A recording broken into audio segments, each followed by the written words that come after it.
พบผ่านและมาถึงถิ่นเป็นเขตแผ่นแดนดินผู้สูงสันแสนงามสง่างามธรรมชาติอากาศสดใสทิวทัศน์งามตาตั้งหนึ่งที่เฮาได้มาสมกับว่าเป็นเมืองมิ่งควรใส่สถา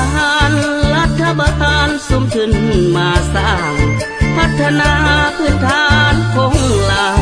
ด้านเวียกงานให้ทั่วถึงกันมีทางการนำกรรมกรและวิสาการทุกคนก็หมายมุ่งมั่นใฝ่ฝันให้ถึงจุดหมายใส่สถานก้าวขานเป็นเมืองเข้าไกลเป็นแดนอุดมวิไลต้นเมียงใหญ่หลายปีมีมาสาวลาวเข้าไกลงามถึกใจสาวเจ็บยอดสาบุญดอกแดงที่คงมีมามวนแท่นาเสียงเกิมเสียงแคนเสิร์นท่องเที่ยวแดนดื่มเหล้าให้ฟังข่าวสลอกเมียงเสพหลายเสิร์นมาซีมทองสมเที่ยวหลอกสวนสาดอกแคมสาวเมืองใจดี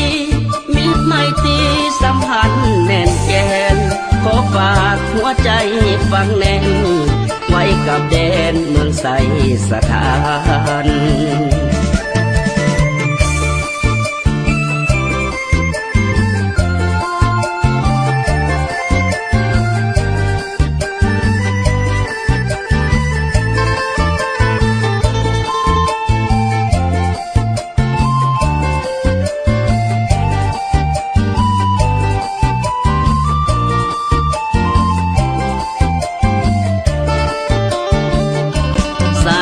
สถานก้าวขานเป็นเมืองเผ่าไพร